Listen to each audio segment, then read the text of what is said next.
Vokasin Podcast, balik lagi bersama aku Karis sebagai host pada episode kali ini.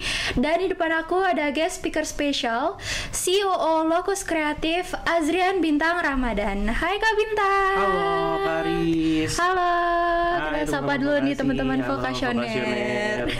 Gimana nih Kak Bintang kabarnya? Aku alhamdulillah baik banget kabarnya, sehat. Kalau Karis sendiri gimana kabarnya? Alhamdulillah baik. Kak Bintang sibuk apa akhir-akhir ini? Kalau sekarang aku alhamdulillah baru banget beres demisioner dari organisasi yang kumban. Dan ya seperti biasa sebagai mahasiswa pada umumnya aku lagi fokus skripsi yang utama dan pertama. Dan selanjutnya ya fokus bangun buat Locus Kreatif itu sendiri ya. Oke, wow. Jadi Kak Bintang nih sekarang jadi COO Locus Kreatif ya? Betul, jadi Chief Operating Officer di Locus Kreatif. Aku curious banget nih Kak Bintang.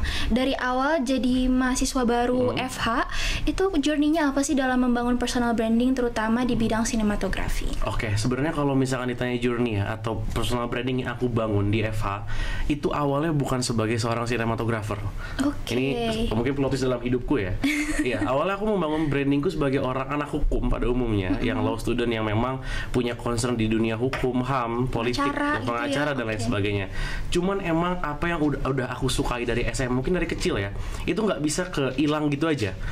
Gitu. Aku emang dari dulu suka banget sama Dari kecil? dunia. Dari umur berapa? Ya mungkin Pak, dari suka SD ya. Pertama kali suka film.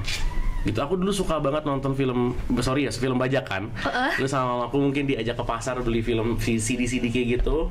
Nah, start dari situ lah aku suka banget film. Oh, awalnya dari kecil. Awal dari kecil orang tua emang. yang kenalin. Iya, orang tua yang kenalin film-film. Oke. Terus beranjak SMP, aku juga udah suka di dunia videografi, mulai iseng-iseng. Dan saat itu di SMP, aku orang pertama yang buat catatan akhir sekolah di SMP ku. Oke. Gitu, lanjut di SMA. Catatan akhir sekolah tuh apa Kak? Kayak semacam apa ya kalau misalnya kita di akhir gitu. angkatan yearbook, cuman di dalam format video. Gitu. Oke. Biasanya kan kalau di SMA ada catatan akhir sekolah. Itu Kak Bintang yang videoin. Iya, aku yang Oke. konsepin sama beberapa timku saat itu. Oke. Tuh, terus lanjut SMA, emang karena udah minat, aku join organisasi yang emang di videografi dan fotografi, dan alhamdulillah jadi ketua juga. Nah, setelah itu SMA, karena aku memutuskan masuk ke Fakultas Hukum, aku rencananya mau ninggalin itu sebenarnya. Mau fokus di hukum aja berkarirnya, untuk fokus branding di dalam dunia hukum. Cuman emang bener nggak bisa ditinggalin. Sampai akhirnya orang tahu aku punya skill itu. Jadi pas hukum ini Kak Bintang udah mau ninggalin tuh, udahlah nanti selesai di SMA aja. Iya, selesai di SMA itu hobi production. aja lah kayak gitu. Untuk pekerjaan utama branding dan lain sebagainya aku fokus di dunia hukum aja. Cuman emang kebetulan waktu itu masuk UKM 0 derajat film, emang di film juga. Akhirnya kebongkar lah ya sama teman-teman hukumku kalau aku ternyata bisa bikin video, bisa take foto dan lain sebagainya. Akhirnya nyambi tuh. Yang pertama awalnya aku sempat masuk BEM juga di Kastrat, Kementerian Kastrat, tapi BEM FH ya? Iya, BEM FH.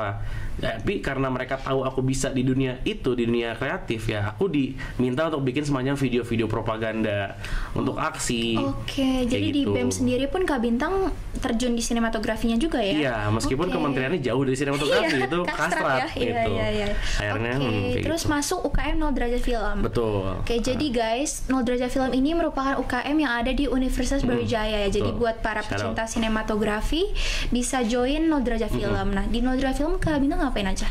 Aku pertama kali masuk PSDM. Nah, ini karena emang pengen menghindari dunia video ya, makanya aku masuk divisi pengembangan sumber daya manusia. Karena emang aku punya ketertarikan juga pada bidang human resource. Oke. Manajemen manusia tuh aku suka banget, manajemen manusia dan lain sebagainya. Tapi ya kembali lagi karena emang udah Darah daging kodratnya gitu ya, ya kayaknya. udah menjadi di film atau mungkin di sinematografi ya, akhirnya juga berkutatnya di situ-situ juga. Gitu. Aku dulu waktu di Nolder nyambi juga di BEM, terus sempat di lembaga pers mahasiswa. Oke. Di Manifest dulu kalau di FAUB, sampai akhirnya di tahun kedua barulah diberikan kesempatan yang aku nggak duga-duga, diminta untuk membuat sebuah lembaga baru, lembaga yang fokusnya pada bidang kewirausahaan, yaitu Brawijaya Lawpreneur. Di Nolder ini buat film nggak Kak? Atau hanya di SDM-nya aja gitu? Alhamdulillah buat film, waktu itu pernah jadi sutradara juga di salah satu short series ya. Oke. Karis juga sempat waktu itu sama aku di program kerja diklat. Kita bikin promosinya itu bentuknya short series teman-teman. Iya, itu selama banget, banyak Bintang 6 nih episode. konseptornya banget guys. Oke, jadi di Nolder ini Kak Bintang udah branding nih ke lingkungan Eva. Kalau Kak Bintang nih masuk UKM film gitu Iya, ya. Oke, nah setelah itu masuk ke Brawijaya-Preneur. Brawijaya-Preneur itu apa ya? Kalau aku mengibaratkannya kayak petir di siang bolong, nggak ada apa-apa. Emang aku sudah sebenarnya dari awal udah punya proyeksi karir.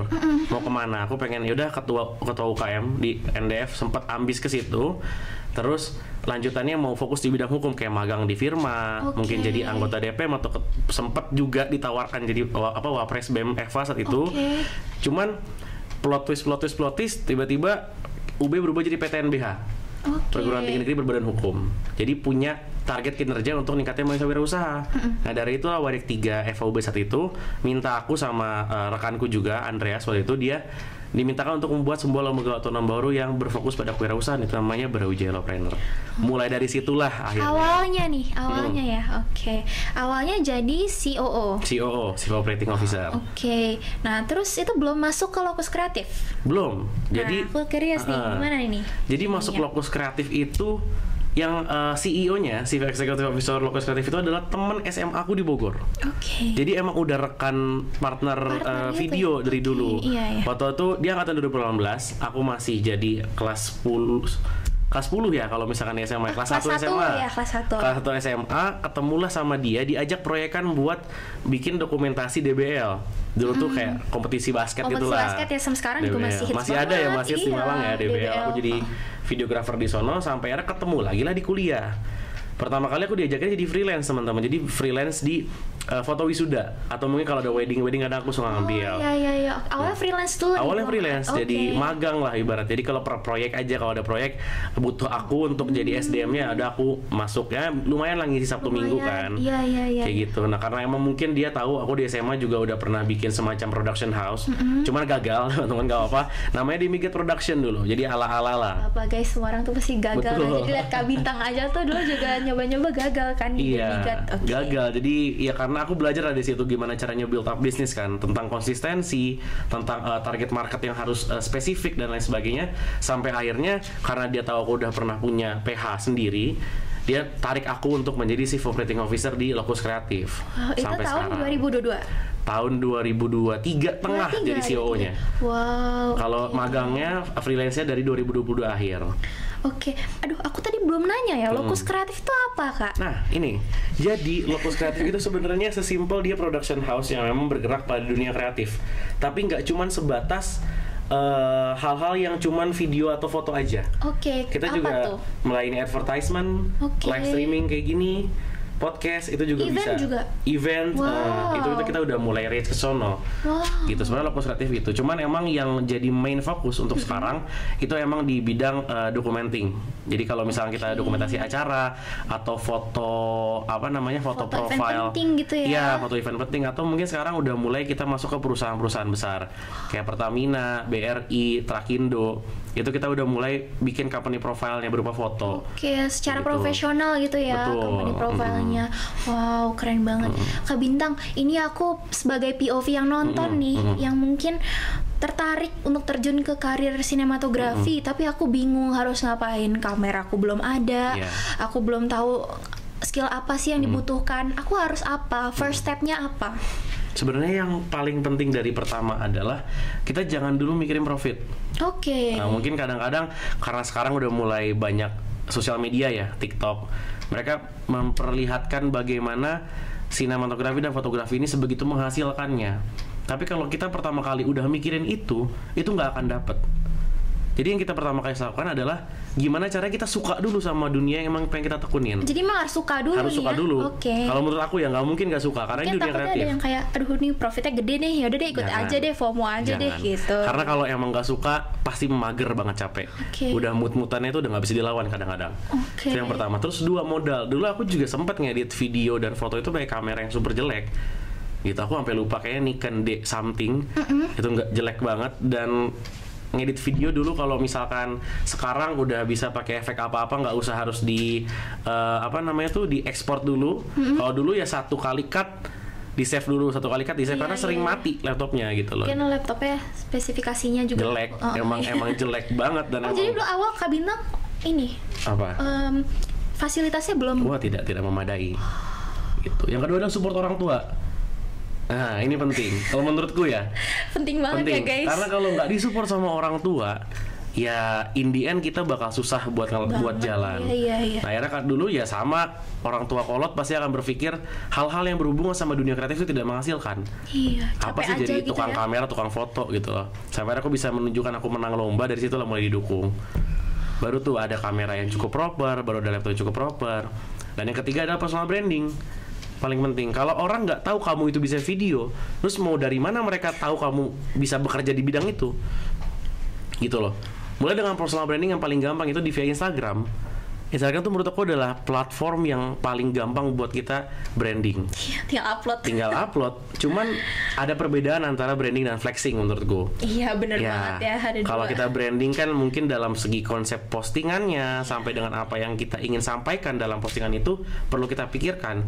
Biar orang tahu, oh bintang itu adalah bintang yang bisa bikin video, bisa bikin foto, punya interest juga di bidang hukum. Jadi Kak Bintang ini memang personal brandingnya 3 itu ya? Tiga itu. Oke. Tiga itu. Dan nggak usah malu.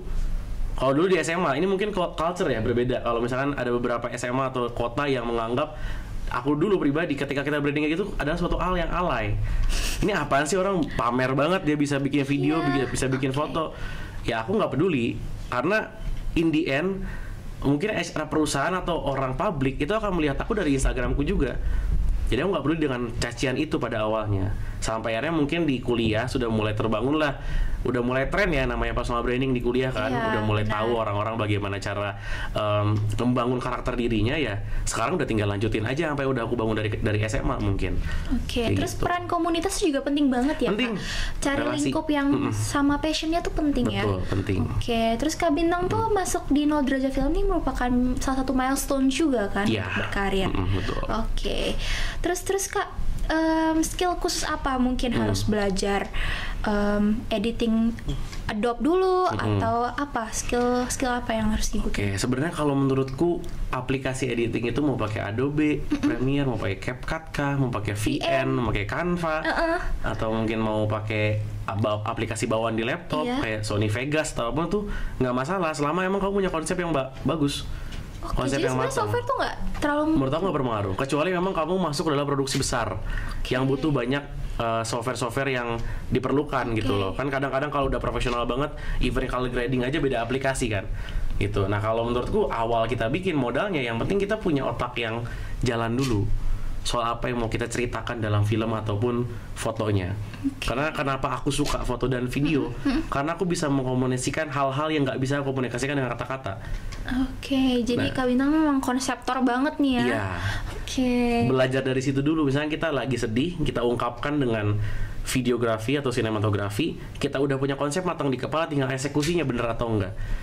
Kadang ada juga kan Kak yang ngedit tuh langsung ngedit terus ngedit yang pakai rasa gitu ya. Yang dia tuh memang ada feelingnya gitu betul. ya. Nah, itu lebih kerasa karena apapun yang nanti kita bikin tuh biasanya hasilnya bagus. Asal kita mau belajar terus buat upgrade skill. Jadi kalau aku modal yang pertama adalah modal konsep dulu, modal diri dulu, punya motivasi apa kita lakuin ini. Kalau motivasinya udah kuat, latar belakangnya udah kuat ya semuanya bakal gampang. Tinggal gimana caranya kita upgrade soft skill, kita upgrade teknik-teknik editing, teknik fotografi. Cuma ya paling kalau misalkan dasar fotografi kan biasanya 3 tuh. Yang pertama kita tahu bagaimana point of interest, terus kedua kita menguasai segitiga exposure, sisanya belajar sendiri. Oke, jadi untuk ikut bootcamp gitu nggak terlalu penting ya kalau Penting. Kalau udah melangkah lebih lanjut. pengen profesional, pengen perlu profesional. juga Jadi sertifikasi betul. bootcamp gitu. Jangan terpaku sama hal-hal yang sifatnya profitable dari awal. Kalau kita udah mikir, gue nggak bisa jadi videographer karena harus ikut pelatihan yang mahal. Nggak usah, aku lihat video kok Agung Hapsah tuh dapat cara ngedit video. Itu kan gratis, nggak perlu Dari kita YouTube ikut juga banyak bootcamp. ya? Banyak banget kalau sekarang. Iya. Jadi nggak perlu kita untuk paradigmanya udah langsung ke harus mahal tuh nggak perlu. Karena kalau yang dari budget murah biasanya tuh bakal bikin kita makin konsisten buat bikin sesuatu. Oke. Terus nih Kak, selama Kak Bintang berkarir dalam dunia sinematografi, struggle apa yang paling Kak Bintang hadapin? Kalau dari sinematografi yang paling aku sinematografi hadapin. dulu nih ya, nanti kita kulik nih ya, nanti site-nya Kak Bintang ya. Kalau misalkan dari dunia kreatif yang paling aku struggle itu adalah mencari mood. Yang pertama, mencari mood. Mungkin vokasioner udah agak-agak familiar. Ini salah satu kru Iya. Vokasiin podcast nih. Editor mungkin apa namanya familiar. Kalau misalkan kita nggak ada mood itu susah. Terus yang pertama cari mood. Yang kedua adalah kalau bikin video adalah aku harus mulai dari lagu dulu, back sound dari si video itu. Nah ini yang biasanya lama, mungkin bisa makan waktu 4 jam 5 jam sendiri nyari lagu yang cocok. Karena lagu itu menentukan cut to cut seperti apa yang ingin kita bikin dalam video tersebut. Kalau aku tata caranya begitu, kan beda-beda. Ada yang video dulu, lagu tempel aja. Kalau aku lagunya, emosi dalam lagu itu aku sesuaikan dengan footage yang ada, dengan cut to cut yang ada, dengan transisi yang ada, dengan efek yang ada. Jadi basis fundamental dari video yang aku bikin adalah lagunya. Baru ketika udah cari lagu beres, ya udah semuanya lebih enak, lebih plong gitu ya. Kayak gitu. Terus yang ketiga adalah mungkin ini akan kalian hadapi kalau misalkan udah mulai coba bisnis ataupun dapat profit dari video dan foto sinematografi, itu adalah pesaing. Kompetitornya. Jadi sama kayak dalam berbisnis ya, kita harus menemukan kompetitor kita itu apa aja yang harganya mungkin mirip-mirip, yang target marketnya sama, dan apa yang bisa kita jual sebagai unique selling proposition, USP dari bisnis yang kita bangun. Nah itu kadang-kadang susah karena sekarang mainnya udah pasar bebas, semua orang bisa menjadi content creator, semua orang bisa menjadi videographer dengan harga yang mungkin jauh di bawah kita. Iya, udah gitu. Harganya langsung di anjlok banget gitu ya. Makanya kalau kita nggak bisa menyesuaikan dengan harga pasar, kita harus punya value dari apa yang kita bangun. Kalau kita punya nilai, mau semahal apapun, kalau target pasar kita jelas dan value yang kita bangun jelas dari perusahaan ini, ya orang bakal mau ikut, orang bakal mau bayar karena mereka tahu, oh kalau gue difotoin sama orang lokus, hasilnya pasti bagus. Mereka punya cerita yang mereka bawa dalam foto-foto yang mungkin sesimpel fotografer wisuda. Gitu.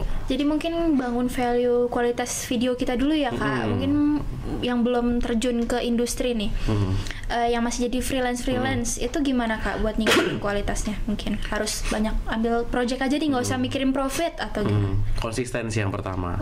Gitu, konsistensi, karena dulu aku pengalaman jadi freelance di lokus, event di lokus ya kadang-kadang aku mut-mutan. Itu penyakit terbesar dari aku sendiri ya, tantangan banyak terbesar. Banyak juga ya yang lagi nontonin juga. Iya. Gitu, jadi kadang-kadang minggu ini fotoku bagus, minggu depan fotoku nggak bagus.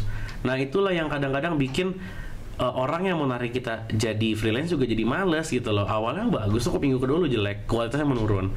As long as lu konsisten, kayak seenggaknya hasil dari project pertama dan project kedua sama deh, nggak usah meningkat dulu. Ya orang akan lebih mau buat narik lu lagi.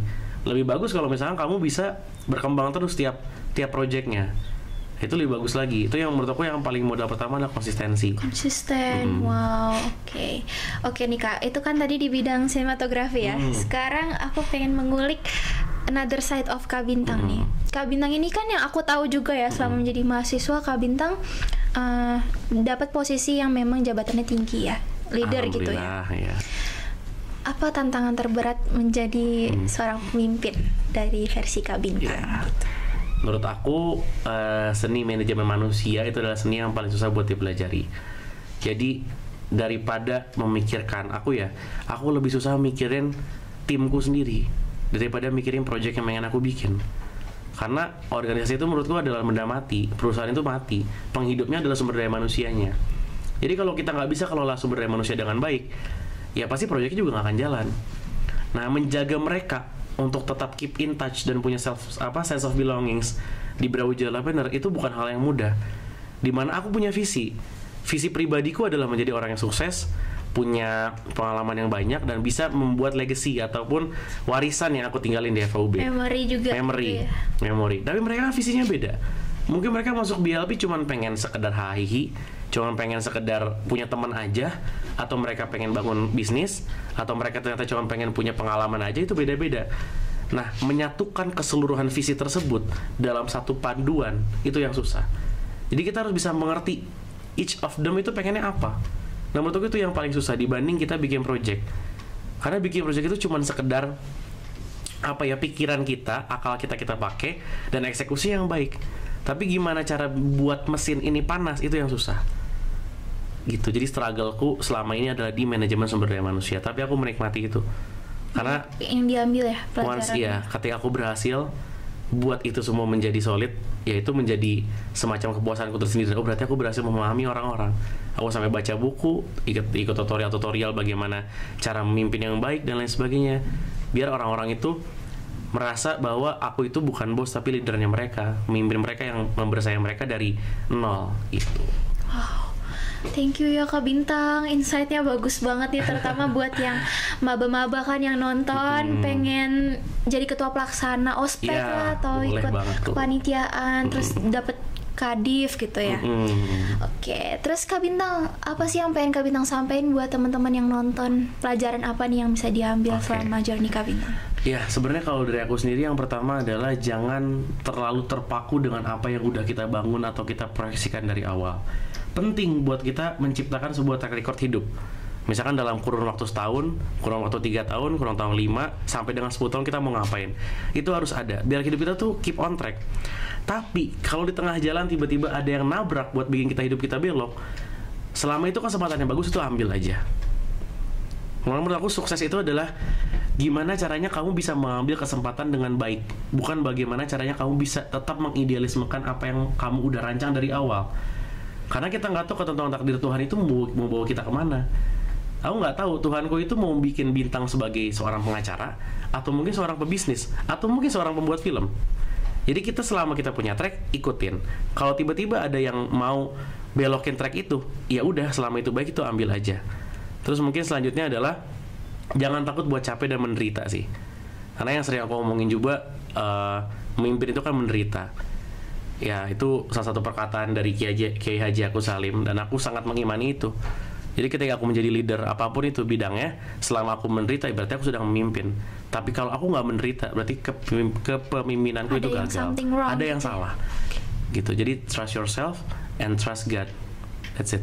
Wow, thank you ya Kak, keren banget insight-nya. Terima kasih ya Kak Bintang udah datang ke Vokasiin Podcast.